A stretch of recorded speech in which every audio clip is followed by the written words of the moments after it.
Hello, hello, and welcome for another edition of the Sunflower Nation's Women in Leadership podcast. As you know, we have been doing a special series in honor of Women's History Month, focusing on and celebrating female entrepreneurs. So today is the third and final episode of our series, and you have a great opportunity to learn from 9 phenomenal entrepreneurs. On today's episode, we focus on lessons learned as well as support systems, mentors, but most importantly, we got advice from all of our entrepreneurs on what they would tell an up and coming, aspiring female entrepreneur. So I hope you will learn as much as I did as you listen to this episode. These women are absolutely amazing, and it was truly an honor and a privilege to be in their presence. So here we go. What's the most important lesson you've learned along the way? The most important lesson I learned so far was to be patient with myself. Because in your mind, you're like, oh, I should be here. I should be doing this. I should be doing that. And it's okay to say you don't know. Mhm. To communicate with your clients. I communicate beforehand, introduce me, let them know my background, get their likes and dislikes. And also too, once they get their meals, I check in on them after the second day when I know they should be on their second meal. I usually design the meals on what day to eat certain things possible for freshness and quality. And I just call in and I check up. I do a follow-up call to see how everything is going. Would they like any changes and stuff like that? So just pretty much just keep in communication with a client because I like to build relationship with my clients. I don't like it to just be a one-stop thing because people's palates change by the minute. So I like to keep in contact with my clients. Learned, and I'm still learning, to ask for help and to accept it. Again, I think one of the challenges we have, I'm going to throw in women in general, but I think we're so used to doing for ourselves, doing for everybody else, just doing it all, that it's very difficult when it comes to our own needs, whatever it is, whether it's professionally, personally, to ask for help. And then even if we finally learn how to ask for help, to actually accept it. Or even just to accept it when it's being offered if you haven't asked for it. I'm still learning it, but that's been my biggest lesson. Speak up. To not be afraid to, make mistakes, to try new things, to step out of my comfort zone. Even doing this interview today, I'm stepping out of my comfort zone, trying new things. And, a lot of that really, I would say, just attributes to building up that confidence because, you can't build that confidence up if you're not trying new things, if you're not making mistakes, you know, every picture is, you almost have to look at all those pictures to say, okay, I mean, I'll say this, and every photographer can attest to this. You practice so much. You don't see all the practice, that goes into it before you come there. We come in, we do the lighting. I've practiced that so many times before. So when I do get on set, I've, taken 100 pictures, with bad lighting to get that picture with great lighting. And I think that is something that we probably don't share enough of. You see people come and they're like, oh, it's perfect. No, that person has really worked hard behind the scenes to get to that point. And that's something I will say, just keep trying, keep doing new things. It's not all going to work, but you'll figure out what works and what doesn't work. And then take those and incorporate that into your repertoire now. Now you own that and you can, move on and try something new. We What I have noticed, and I've talked to a couple of girlfriends about this within our Black community, there's this word gatekeeping. Of course, it's like buzzword, like gaslighting and all these things. Um, and I think oftentimes we get caught up in holding things to ourselves or only sharing with a couple of people. And as a result, we don't get the resources or we're not able to navigate things as best as we can. And so a lesson that I've learned is asking for help and being vulnerable. Um, I'm not perfect. I don't have things all together. Um, I'm not earning thousands of dollars and, like that's not happening for me. But I'm learning how to ask more questions, ask for help. And of course, having that discernment, right? That sometimes you can't always share with everyone. But in understanding that, being able to create then a clear boundary, right? Of what that looks like. But for me, I think that's been the biggest lesson is asking for help. So, like I mentioned, a colleague of mine who has her own business, I will ask her I'll ask her opinion or her thoughts or, what website do you use or what services have you used for this or why not, right? Because this is the way that we grow. This is the way that we meet our clients where they are. This is the way that we update, our processes. And so, if we want to have an efficient business, my girlfriend, her husband has an MCing. So he is a professional MC for weddings and events, and he is a beast. He's been doing this for over a decade. And so I will call and ask him, hey, how do you keep track of your books, right? Like, what does that mean to keep track of your books? So I'm putting myself out there to ask questions more because again, I don't know how to manage books, right? I don't know what does it look like to keep track of expenses, maybe for a work, like for a conference, right? But not for my business. And so I would say that's the biggest thing I've learned. What's the most important lesson? Trust my gut. Trust my gut. I think we doubt ourselves sometimes. And like for me, like I know that I know the answer to something, but I'll doubt myself. And I have to stop doing that. Like I know my business. I know what I'm doing. I know skincare. That's something, and I know makeup. That's something that I know, and no one can take that away from me. But I'll doubt myself sometimes, like, "Ooh, did I do the right thing?" Or, what have you. So that's an important lesson. Always trust your gut. Myself. I think that the ups and downs that I've gone through, the doubting myself, not thinking I'm good enough, um, it's all in your mind, all in your mind. So the biggest lesson is to come back to the root, to the source, and it was me all along. Eyes on your own paper. Never mind what everybody else is doing. Do the work. And God will put you in places you would never think you'd go. Did you have any mentors that helped guide you along the way? Found that I work with I'm in a group called Black Women Photographers. I joined that during the pandemic, and that group has been so instrumental. And I think that, it's a sisterhood. It's all about creativity. We learn there. We have, people that donate their time to teach and to inspire us, and other Black women photographers. We go on photo walks, and one of the things I would love to do with my studio is to have that space where we could create.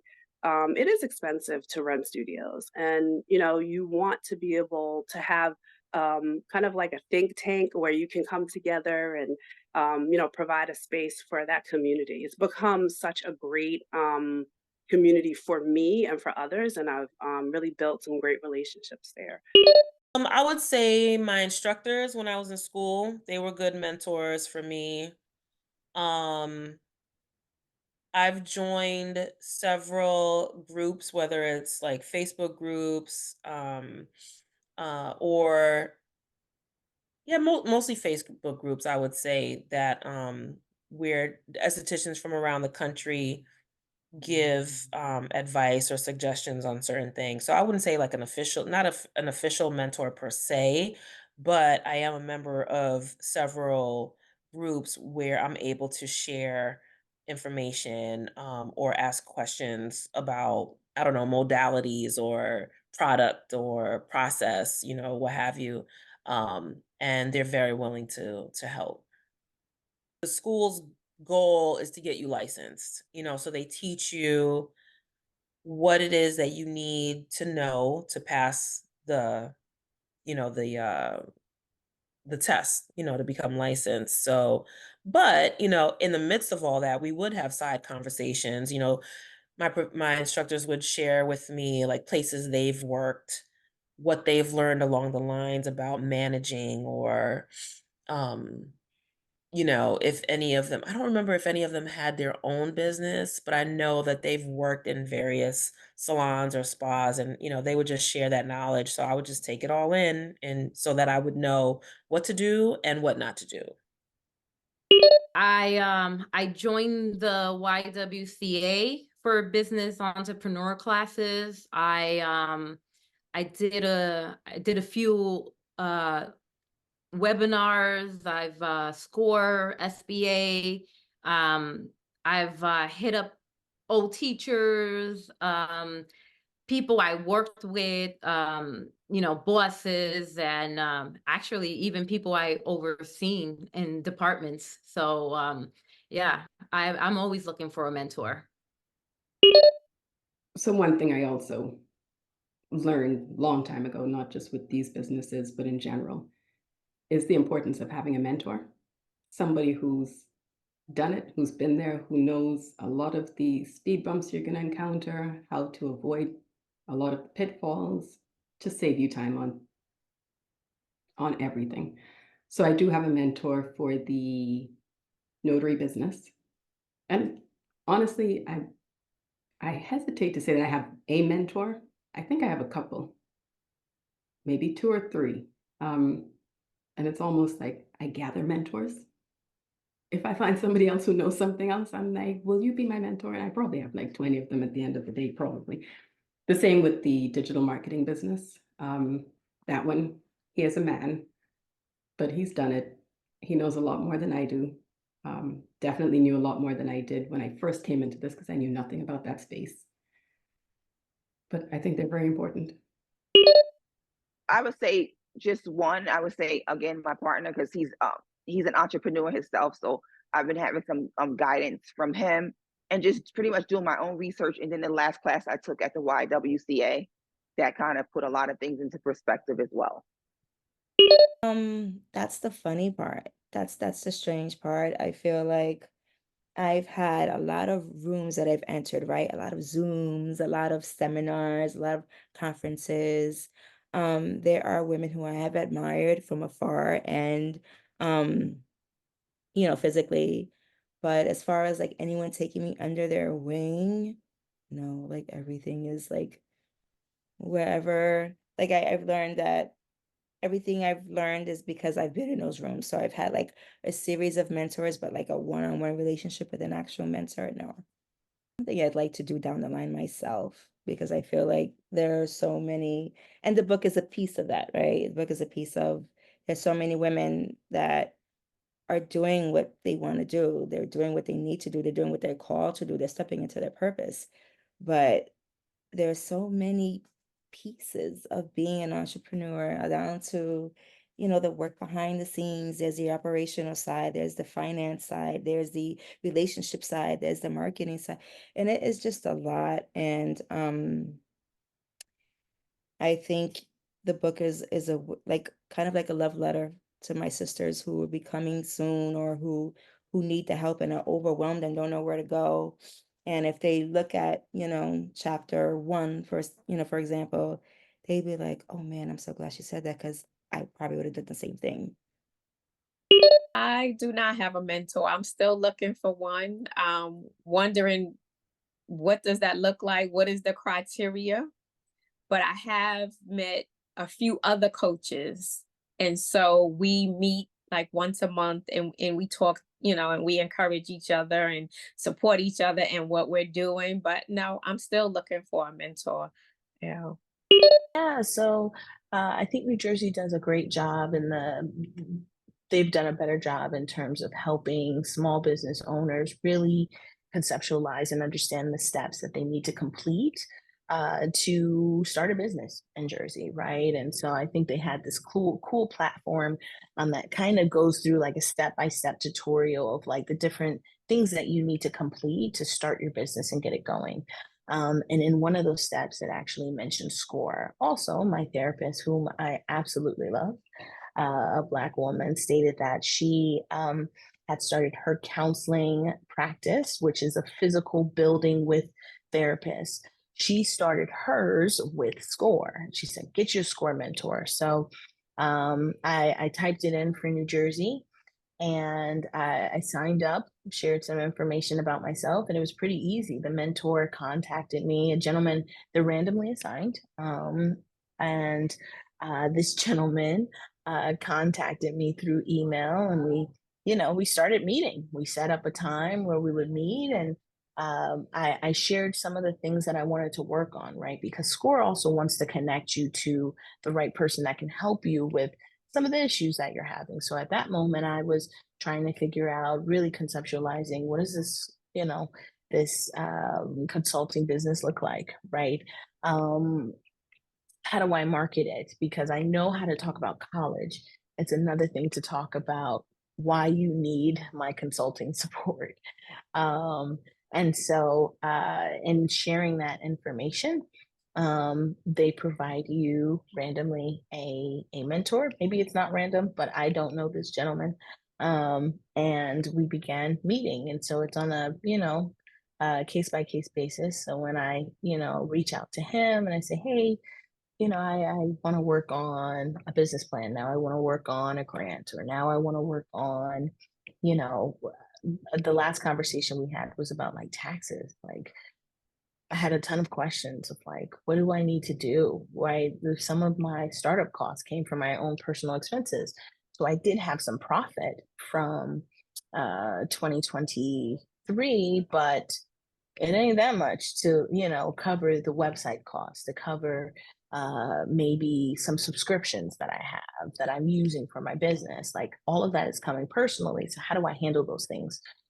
So the SCORE mentor really just helps provide you, the steps, the resources. So he's shared a lot of resources with me throughout our time working together, to really help me conceptualize and piece together what are the different things that I can do, the different methods that I can complete it.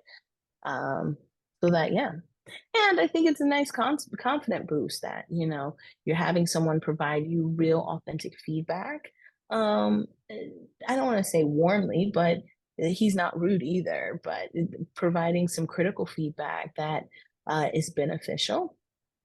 And then the encouragement, right? Seeing his smile and he's like, yes, now this is what I'm talking about in terms of marketing. This is what I'm talking about in terms of a plan. It's nice to see that, right? So yeah, I love SCORE. And it's Nice. free. It is free. It is free. It is free. So who's been your biggest supporter? There's this woman, her name is Johi, and she used to go to the school that I went to get my license. She would go to the school because, as part of our education, we had to do facials on clients. So they would, facials were maybe like $30 if you come to the school to get it done. And I met her through school and she would come and she would only ask for me. We'd have great conversations and she's still a client to this day. Yeah, so I would say she's been with me from day one. And if I can add, another fellow Mocha mom, Mocha Jerry, she's also been with me. She's been a steady client with me for probably a year and a half now. She's been coming to me pretty regularly, so she's another one, very supportive. She's hilarious. She's awesome. She's awesome. She's giving me good advice about my business and, you know, "Rita, you're not charging enough. You need to, what have you." And I'm like, I know, but she's been awesome. While my family wanted me to be a lawyer, or a doctor. I have a lot of doctors in my family, no lawyers, so I would have been the first lawyer. And she knew from the beginning. I mean, I was probably 2 years old when I first had the first connection with clothing and knew that I was going to be a designer. She backed me up. I went to specialty schools.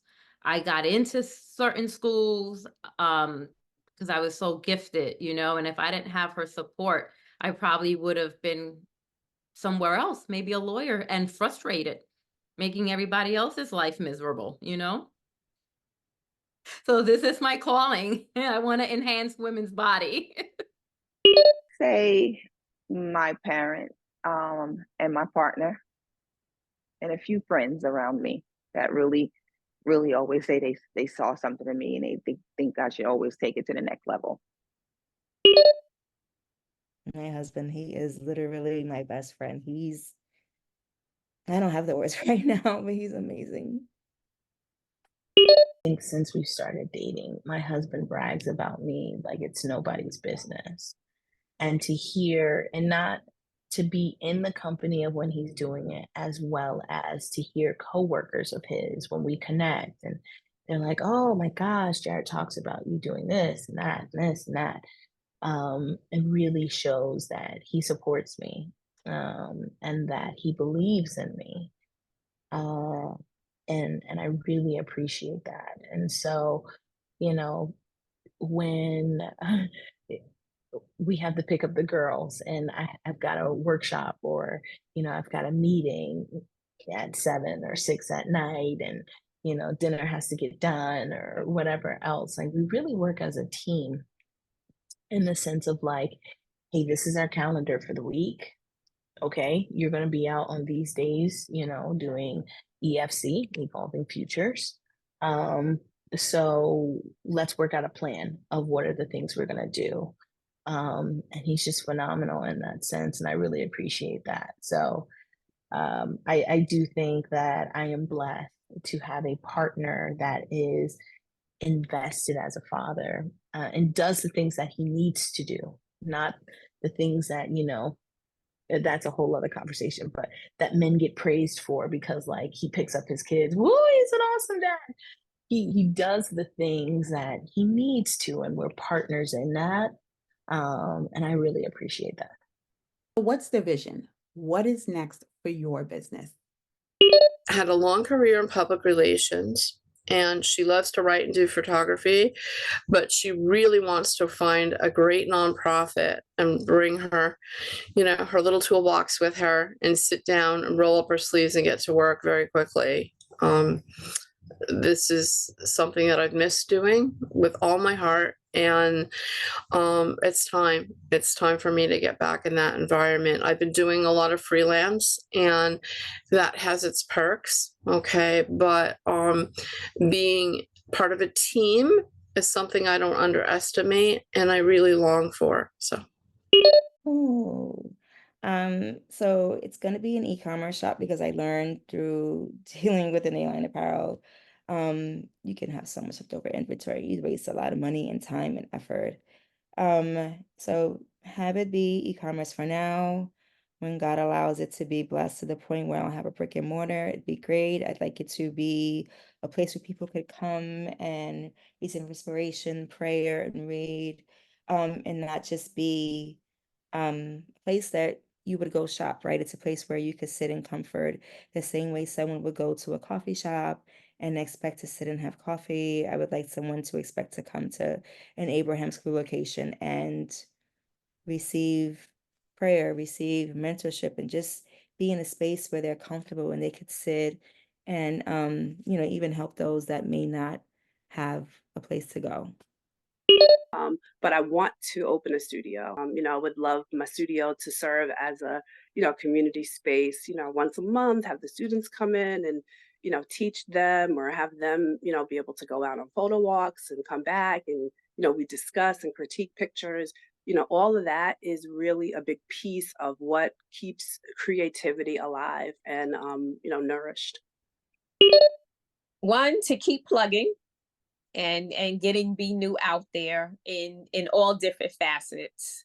I want to keep planting seeds for my 20 and under crowd, because I figured if you plant a seed now, maybe they'll grasp it, and later on it'll grow and mature over time, and they'll remember, oh wow, I talked to Coach C, I remember she said this, and then they'll see the benefits later. I told them what I did back in my 40s is what's paying off now.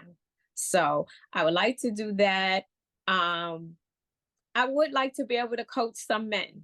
I would like to see how they respond to me, knowing how I know I can help them. Not in everything, but I would like to do that. But my overall goal, I guess the one where you reaching for the prize, I want the wellness center. I want a wellness center. I want it to be someplace where people can come if you need someplace to rest for a moment. I just think about me when I was commuting to work, and sometimes when the kids was at activities, you'd be like, I just want to go someplace where I could just sit down, sit down for a moment, just relax. And I want a room where you could just go and sit, maybe put some headphones on, listen to some music, unwind, whatever that means for you. But I want a wellness center, but for all people, men, women, and children, because children are going through a whole lot more than what we went through going up. So that's the ultimate prize for me. I don't know where, because I'm currently in New Jersey right now. So I don't know if it would be here or if I go back to where I grew up, which is in Brooklyn, but a wellness center, somewhere where they can come and get information, somewhere where they can come and learn and know that somebody cares. Somebody cares about what they're going through. It holds so much. And it feels good to say that. Because if you asked me that maybe probably even 2 years ago, I'd be like, well, I'm going to be in this position and I'm just going to keep growing in this, whether that was realistic or not. But the vision before used to be it was a tunnel vision. It was like, this is where I'm headed. This is where I've been going. So at this point, do I change? Right now, I'm actually feeling like I can go anywhere, to be honest. And that's not to say that I've made it in what I'm now doing or that I will make it. I will. I'm going to tell you that now. I'm going to make it. But there is something freeing and liberating about stepping out on your own 2 feet and believing in yourself. And I think for the first time in a long time, it just looks good. The future looks good. I feel good. Wherever that takes me, it feels good. I have my own passions or interests that I want to bring into what I am doing. And I finally feel like maybe I'll figure this out. I'll get there. The future is to come out to market, for people to love, especially ladies, and eventually go into plus size, men, children, accessory, make it a brand, make it a movement, make people feel great at the beach, peace of mind. There's more to the story of the garments that I'm making, because you have to have mind, body, and soul. And I'm hoping that I can get that message across with Edith C. I've been saying for a while now that I want to create my own skincare line. And so I started doing research on that. I'll be honest, like there is money out there, like through grants and things too, that I can use, to fund what I'm doing. It's hard finding the time to actually do that research and make, fill out those applications and things like that. So it is a goal and I will do it at some point. I just have to find the time to do it. My vision is also to build off of Glossy Mills, to also do hopefully, do like I could do food trucks and food shows And also too, I want to add on cooking classes. I think a lot of people would like to learn how to cook clean on a budget. And I think I want to bring that to the cafe as well. And also to eventually rent out the space for, like, how people go and paint and sip. I want them people to come and paint and cook. The vision is to do some, I would like to connect with some organizations at a local level to start doing some broader programming for students, for young professionals. So connecting with career one stops, connecting with, I would say even, shelters, homes. Like, how do we help populations, pockets of people navigate and I would say propel themselves, right? Evolving futures is about evolving the possibilities that are out there for you. And I think it's important to not just try to reach the people that got money, that live, in some of the affluent areas that we're familiar with, but to connect with the people that also want that chance. And so that's what I plan on doing. What advice would you have to an aspiring female entrepreneur? I would say, think about who you really are. Like, for example, what do you like to do on your downtime when nobody is telling you what to do? Do you like to read a book? Do you like to hike a mountain? Put those passions together, write them down, okay? And find a way to connect those dots, because that's telling you who you really are. And don't let somebody else determine who you are for you. It's okay to explore different things and to have a journey, but I think consistency is more important than intensity. So that is one thing that I remind myself of all the time. And when I'm challenged with things, I would tell them to do, which is something that I learned late in life, is I ask myself this question almost daily: how can you see things differently? And it sounds like a simple thing, right?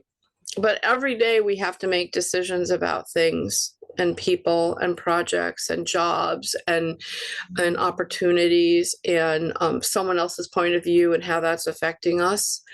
And I think when we open our eyes to more than ourselves, that you'd be surprised at how many more windows there are. No matter what, no matter how long it takes you, no matter what people say, no matter how much you doubt yourself, keep going. Keep going, keep pushing. There is beauty underneath those ashes. There is something to be said for you being in control of what you want to do and not working for someone and just going to work every day and not being able to do something that brings you beauty, brings you joy, brings you happiness, and is a problem solver for your community. Follow your passion. If it's something that you are willing to do for free, go for it. Go for it. Believe in yourself and just keep going. Just keep going. Even when others don't see it or they're not interested because it does not apply.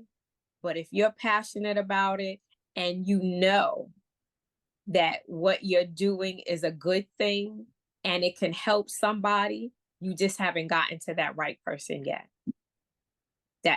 That's how I feel, because when I got my first client and saw the difference that I made in that person's life, I was like, okay, keep going, because every client is not for me. Touched on it a bit. One, get a mentor. Get somebody who's been through this, who knows what you're about to go through. You're not reinventing the wheel, at least with a lot of the stuff.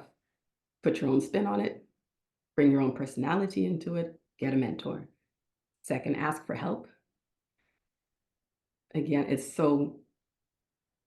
you need it. You don't, even if it's not for the business part of it, just the emotional backbone, you need help. You need somebody that you can count on in those other moments to just rely on and know, I got your back. And that's it. Trust in yourself. Trust in yourself. Trust that you are what it takes to make this a success, and go for it. Bring you to it and flourish. A score mentor. That's one.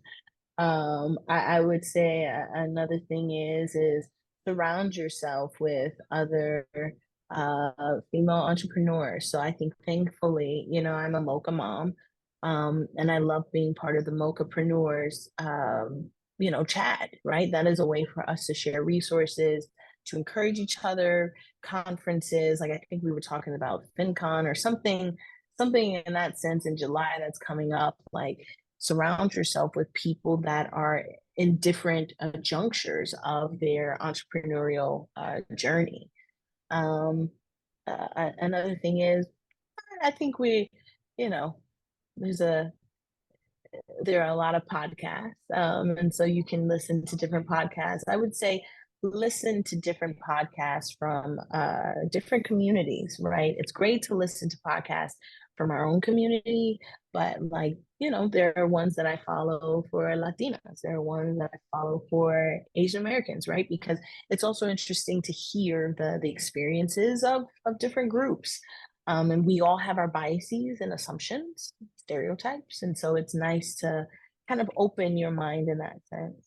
And the last thing is find a personal support system that will continue to encourage you. So for me, it's my husband that I'm really thankful for. But, if that is a parent or a cousin or a friend, that you find them and let them know, like, hey, you are this for me. So there'll be times where I'll call on you to vent.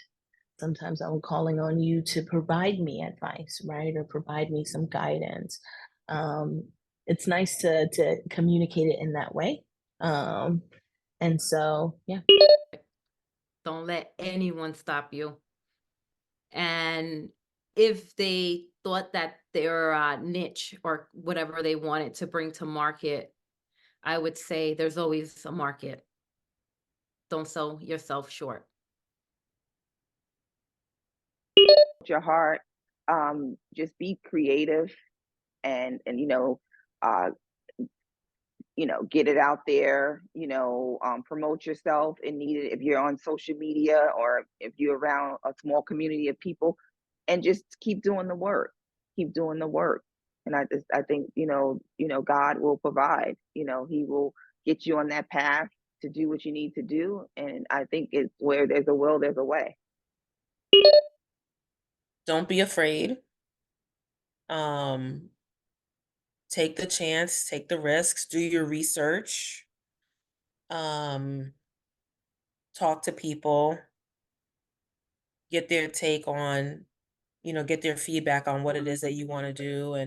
And that doesn't necessarily mean follow everything they say, but definitely you want to get feedback from different people so that you could put together your own plan. I hope you enjoyed this series as much as I did. It has really been a privilege getting to know these 9 phenomenal women who have been so gracious to share their stories with us. This is actually our last episode of this series, but also our last episode of season 3. It's hard to believe that we have been together for 3 seasons now.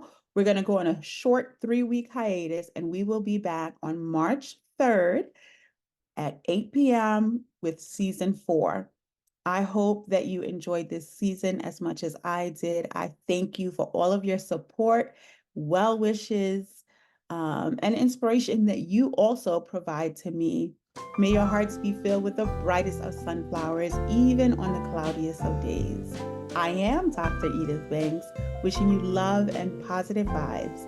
Until next time.